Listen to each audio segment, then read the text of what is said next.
Good morning, everyone. It is August 9th. Going to talk about the battlefield in Ukraine, specifically what's going on in Kursk, Russia, as Ukraine has made more gains in the last 24 hours. We're talking about an area where Ukraine has gained here and along a line that runs about like this. So all this in red hash marks here is new territory taken by Ukraine. Everything that is not in red hash marks is firmly in Ukrainian control, and it is about 200 square kilometers. In addition to that 200 square kilometers, there's the territory that Ukraine has taken recently, which is this red hash marks. That equals about 150 kilometers. Now, the Institute for the Study of War shows a map where Ukraine has actually pushed in further along two routes here and slightly along this highway right here. So what this looks like on the map is Ukraine moving down this highway here and taking territory, moving down this highway here, having taken this entire town and held on to it. So this is what the Institute for the Study of War is assessing the current Ukrainian advance is looking like as of last night.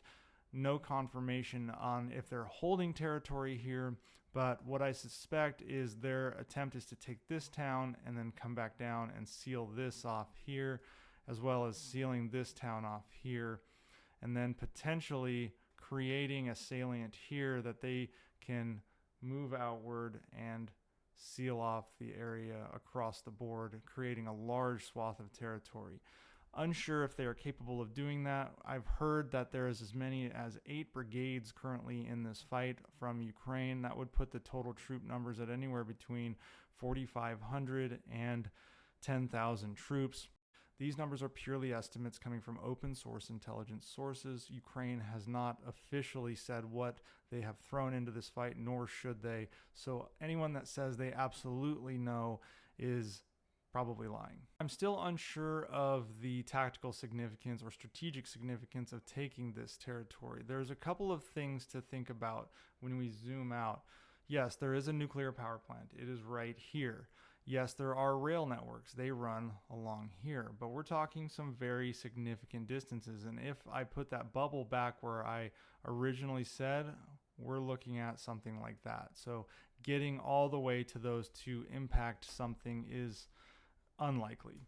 Russia is sending troops. They're rushing troops and armor to the front line. And how do we know this? Because idiot civilians and even reporters are showing footage of equipment moving down the highways. And it's not just idiot civilians. Their own soldiers are filming them moving down the highways. As we can see here, these soldiers moving down the E38 highway. And like I said, there are even reporters who are talking about the movements and showing the movements of Russian troops as they head towards Kursk. Прямо сейчас из Курска на наши позиции идет очередная партия военной техники. Сейчас вижу и самоходные артиллерийские установки, и бронемашины.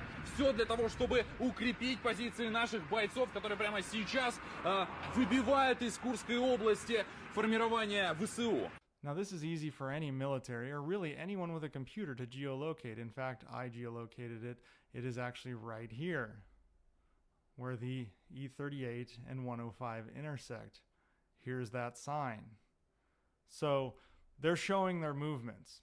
Absolutely stupid, but it's Russia.